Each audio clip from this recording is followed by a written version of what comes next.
વિદ્યાર્થી મિત્રો, કેમ છો? મજામાં ને? હું પિયુષ સોજિત્રા લેક્ચર નંબર 5માં આપનું હાર્દિક સ્વાગત કરું છું. ચાલો તો આજના હેતુલક્ષી પ્રશ્નો શરૂ કરીએ. તો વિદ્યાર્થી મિત્રો, સૌપ્રથમ પહેલો હેતુલક્ષી પ્રશ્ન છે કે શિરોબિંદુઓ 0, 4, 0, 0 અને 3, 0 આ ત્રિકોણના બિંદુઓ છે અને એની પરિમિતિ મેળવવાની છે. તો આ જ એક્ઝામ્પલને જો આપણે આકૃતિના માધ્યમથી સમજીએ તો વધારે સરળ રહેશે. તો હું અહીં આલેખપત્ર બનાવવાની ટ્રાય કરું છું કે બે શિરોબિંદુઓ છે, ઓકે, અને બે શિરોબિંદુઓ કે જેના યામ છે, પહેલાં તો 1, 2, 3 આપણે એક્સ અક્ષ પર લઈ લઈએ. અહીંયા -1, -2, -3 આ રીતને આપણે જાણ જ છે. આડી અક્ષ હોય તે એક્સ અક્ષ અને ઊભું હોય છે તે વાય અક્ષ, એટલે કે 1, 2, 3, 4, 5 આ થઈ જશે આપણી વાય અક્ષ. ચાલો, હવે અહીં એવું કીધું છે કે 0 અને 4, તો 0 અને 4 બિંદુ છે. તો એક્સ અક્ષ 0, વાય અક્ષ 4, એટલે કે બિંદુ ક્યાંક અહીંયા આવશે. પછી છે 0, 0, તો 0, 0 બિંદુ અહીંયા ક્યાંક આવશે. અને પછી છે 3, 0, તો 3, 0 વાય અક્ષ 0 છે, તો એ એક્સ અક્ષ પરનું બિંદુ કહેવાશે. તો જો એની લાઈન ક્રિએટ કરવામાં આવે તો કંઈક આવું થશે. અહીંયા એક આ ટાઈપનો ત્રિકોણ બને છે, ઓકે. હવે આ ટાઈપનો ત્રિકોણ બને છે તો જોતા આપણને કાટકોણ ત્રિકોણ લાગે છે.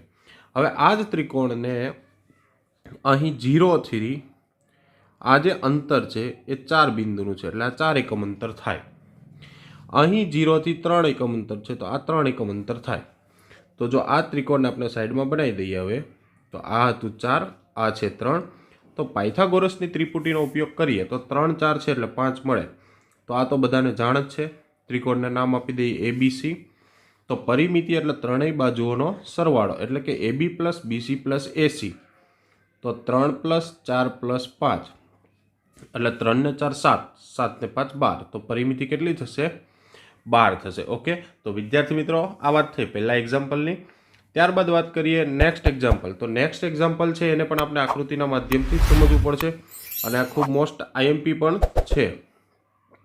કે અહીં કીધું છે P of -2, 3 નું વાય અક્ષથી લંબ અંતર. હવે જો વાય અક્ષથી લંબ અંતર મેળવવું છે તો પહેલાં તો આપણે એક કામ કરીએ કે અહીં આપણે બિંદુનું નિરૂપણ કરી દઈએ. તો 0, 1, 2, 3, 4 અહીં -1, -2, અહીં 1, 2, 3 અહીં -1, -2, -3 આડી હોય છે એક્સ અક્ષ, ઊભી હોય છે વાય અક્ષ. ચાલો, હવે -2 એક્સ અક્ષ પર +3 વાય અક્ષ પર, એટલે આ બિંદુ અહીંયા ક્યાંક ભેગું થશે કે ભાઈ -2, 3 બિંદુ અહીંયા આવશે, ઓકે. હવે એને એવું કીધું છે વાય અક્ષથી અંતર. હવે જો પહેલી વસ્તુ કે અંતર હંમેશા ધન આવશે. કેવું આવશે? ધન. તો આ જ બિંદુને વાય અક્ષ પાસે પહોંચવા માટે કે અહીંયા છે કયા -2 ઉપર, અહીંયા આવશે -1 અને પછી આવશે 0. તો ટોટલ એને 2 એકમ ચાલવું પડે. કેટલું ચાલવું પડે? 2 એકમ. તો વાય અક્ષથી અંતર માગેલું હોય,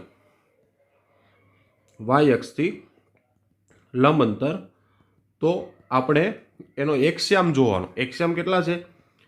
2. તો માનાંકમાં -2 માનાંકમાં હોય એટલે એ હંમેશા કેવું થઈ જાય?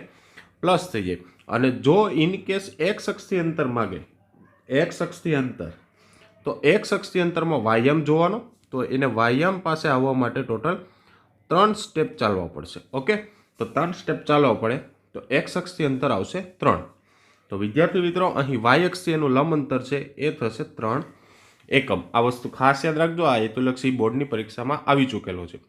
ત્યારબાદ વાત કરીએ તો કે અહીં 8મા ચેપ્ટરના છે. અહીં એવું કીધું છે કે tan θ / sec θ. તો આ છે tan θ / sec θ. તો tan θ એટલે થશે sin θ ના છેદમાં cos θ, અને cos θ એટલે sec θ એટલે શું થાય? 1 ના છેદમાં cos θ.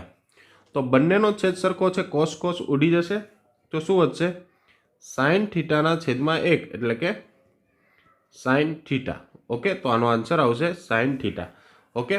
ત્યારબાદ નેક્સ્ટ હેતુલક્ષીની આપણે વાત કરીએ વિદ્યાર્થી મિત્રો, તો √1 - cos² θ. તો હવે આપણે એક નિત્યસમ બધા જાણીએ છીએ કે sign square theta plus cos square theta બરાબર 1. તો જો આપણે સાઇન સ્ક્વેર થીટાને કરતા બનાવીએ તો શું થશે? 1 માઇનસ કોસ સ્ક્વેર થીટા થશે. તો 1 માઇનસ કોસ સ્ક્વેર થીટા એટલે આપણે શું લખી શકીએ? તો કે ભાઈ સાઇન સ્ક્વેર થીટા. હવે વર્ગમૂળમાં છે તો વર્ગ અને વર્ગમૂળ ઉડી જશે, તો સાઇન થીટા વધશે, તો અહીં આન્સર આવશે સાઇન થીટા. ઓકે, ત્યારબાદ આગળ વાત કરીએ તો આ દાખલો પણ અગત્યનો છે. એવું કીધું છે √1 માઇનસ, હવે અહીંયા આ નિત્યસમ છે sine square theta plus cos square theta, તો sine square plus cos square શું થશે? 1. તો 1 માઇનસ 1 એટલે 0. ઓકે, ગરમા ગરમ 0. તો અહીં √0, 0નું વર્ગમૂળ શું આવશે? 0. તો અહીં આપણને આન્સર મળશે 0. ત્યારબાદ 2/√3, 2/√3. તો પહેલી વસ્તુ આનું વ્યસ્ત કરીએ તો સાઇન 60ની વેલ્યુ જે છે એ થાય √3/2. તો સાઇનનો વ્યસ્ત થશે કોસેક, તો કોસેકની વેલ્યુ થશે 2/√3. ઓકે, હવે સાઇન 60ની થશે તો અહીં કોસ 30ની વેલ્યુ પણ √3/2 છે. હવે કોસ 30ની વેલ્યુ છે તો સેક 30ની વેલ્યુ થશે 2/√3. તો અહીં સેક થીટા અને કોસેક થીટા આ બંને વેલ્યુ સેક 30 અને કોસેક 60. તો અહીંયા ઓપ્શનમાં આપણે શું આપેલું છે? કોસેક 60 આપેલું છે. તો આન્સર શું આવશે? કે કોસેક 60. તો આના માટે આપણે કોષ્ટકનો પણ સહારો લઈ શકીએ છીએ, અને બોર્ડની પરીક્ષામાં બને તો પહેલાં પુરવણી આવે ત્યારે છેલ્લે આપણે કોષ્ટક મોસ્ટ ઓફ વિદ્યાર્થી મિત્રો દોરતા હોય છે. તો આપણે પણ એક દોરવાનો આગ્રહ રાખવો કે જેથી શું છે કે પેપરનું ડિપ્રેશન આવી જાય તો આપણે કોષ્ટકની વેલ્યુ ભૂલાય નહીં.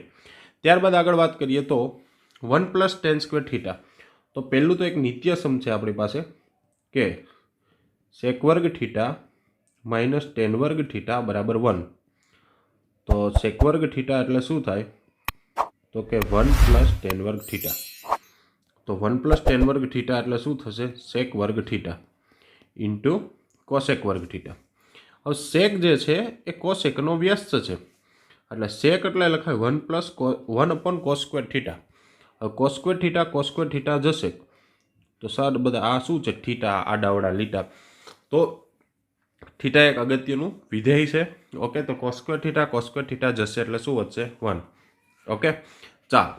ત્યારબાદ છે √3 × tan30. તો tan30ની વેલ્યુ થશે 1/√3 પ્લસ √2 × sin45. તો sin45ની વેલ્યુ થશે 1/√2. તો અહીં √3 કેન્સલ, અહીં √2 કેન્સલ. તો અહીંયા વધે છે 1 અને અહીંયા પણ વધશે 1. તો 1 + 1 એટલે કેટલા થશે? 2. તો આન્સર કેટલો આવશે? 2. તો 8મામાં આન્સર આવશે 2. ત્યારબાદ વર્તુળ એ ચતુષ્કોણની બધી બાજુઓને સ્પર્શે છે. વર્તુળ ચતુષ્કોણની બધી બાજુઓને સ્પર્શે છે. આ ટાઈપની એક સાબિતી પણ છે 10મા ચેપ્ટરમાં. તો ચાલો આપણે લઈ લઈએ કે વર્તુળ ચતુષ્કોણની બધી બાજુને સ્પર્શે છે, કે 4 બાજુઓ છે ABCD. ઓકે, AB છે 7, BC છે 3, CD છે 4. તો AD મેળવવાનું છે. ઓકે, તો આના માટે આપણે એક સાબિતી પણ કરેલી છે કે વર્તુળમાં જો આ રીતે ચતુષ્કોણની બાજુઓને સ્પર્શતો હોય તો સામસામેની બાજુઓનો સરવાળો હંમેશા કેટલો થાય? સરખો થાય. તો AB + CD હોય એટલું જ BC + AD. આવું સ્ટેટમેન્ટ આપણે પ્રૂવ પણ કરેલું છે 10.2માં. તો AB છે 7, CD છે 4, BC છે 3 અને AD આપણને ખબર નથી. તો 7 ને 4 11 બરાબર 3 + AD. ચાલો 3 પેલી સાઈડ જશે તો -3. તો AD બરાબર 8. તો વિદ્યાર્થી મિત્રો અહીં આપણને ADનું માપ મળશે 8. એવું કે ને AD ચોટીનું બળ લગાડીને મહેનત કરવાની છે. તો આપણે પણ બોર્ડમાં પૂરા માર્ક્સ લાવવા ખૂબ જ મહેનત કરવી પડશે વિદ્યાર્થી મિત્રો. ઓકે, ત્યારબાદ વર્તુળનો સ્પર્શક સ્પર્શ બિંદુમાંથી દોરેલી ખાલી જગ્યાને લંબ હોય તો આ જે વિધાન છે એ પ્રમેય નંબર 10.1નું છે. ઓકે, વર્તુળનો સ્પર્શક સ્પર્શ બિંદુમાંથી દોરેલી ત્રિજ્યાને, આ શું છે? ત્રિજ્યા છે. આ શું છે? સ્પર્શક છે. તો સ્પર્શક અને ત્રિજ્યા હંમેશા કેટલાનો ખૂણો બનાવે? 90નો ખૂણો બનાવે. તો વિદ્યાર્થી મિત્રો અહીં આન્સર આવશે આપણો ત્રિજ્યા શું આવશે? ત્રિજ્યા. તો આ વાત થઈ આપણા દાખલા નંબર 10ની. હવે નેક્સ્ટ ટાઈમ આપણે નવા હેતુલક્ષીઓ સાથે મળીશું. તો ત્યાં સુધી અમારી સાથે જોડાયેલા રહો અને આ વિડીયો તમારા મિત્રો સાથે વધુને વધુ શેર કરજો.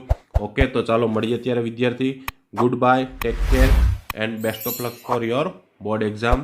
Thank you.